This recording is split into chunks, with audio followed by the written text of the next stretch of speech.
বন্ধুরা, আজ আমরা শিখব কীভাবে ফোন থেকেই যে কোনো পিডিএফকে এডিট করা যায় খুব সহজেই। প্রথমে ফোনে এসে গুগলে গিয়ে লিখবে সেজদা, SEJDA, সেজদা লেখার পরে আমি এখানে সার্চ দিলাম।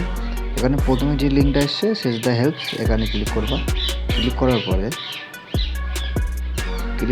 দেখো এখানে সিলেকশন করতে হবে। এখানে এডিট পিডিএফ ডকুমেন্টস, এখানে ক্লিক করবা।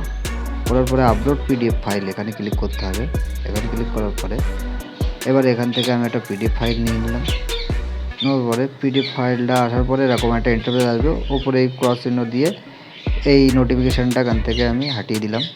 দেওয়ার পরে দেখো খুব সহজেই দেখো আমি চেঞ্জ করে দিচ্ছি যে কোনো পিডিএফকে। এই ধরো এখানে প্রথমে কোনো একটা বায়োডাটাকে তোমরা চেঞ্জ করবা বা কোনো কিছু পিডিএফ যেগুলো প্রয়োজন তোমাদের চেঞ্জ করবো অনলাইনে। দেখো এখানে আমি ফোনের এখানে ক্লিক করলাম, ফোন নম্বর এখানে। এবার দেখো এখান থেকে আমি ফোন থেকে এইগুলো মুছে দিলাম, কত সহজে দেখো। দিয়ে নতুন একটা নম্বর লিখে দিলাম, ধরো 8232906310। একটা হয়ে গেল। ধরো ইমেল আইডিটা আমি চেঞ্জ করবো, দেখো কত সহজে, দেখো কত সহজে করতে পারবো ফোন থেকে। ইমেল আইডি ধরো এখানে বারাসাত, এখানে ধরো আমি কলকাতা, KOLKATA কলকাতা।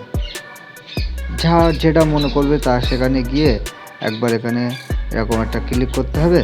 করার পরে নিজের ফোনের থেকে যে ক্রস চিহ্নটা থাকবে, ক্রস চিহ্ন দিয়ে কেটে দিলে, দিয়ে এখানে তুমি যেটা চাবে সেই অক্ষরটা লিখতে পারবে। এইভাবে খুব সহজেই তোমাদের নিজের ফোন থেকেই যে কোনো পিডিএফকে এডিট করতে পারবে। এবার এডিট হয়ে গেলে দেখো কীভাবে এটাকে ডাউনলোড করবো। নিচে এসে অ্যাপ্লাই চেঞ্জ, এই যে অ্যাপ্লাই চেঞ্জ সবুজ কালারের যে অপশানে লেখা আছে অ্যাপ্লাই চেঞ্জ, এখানে ক্লিক করবা।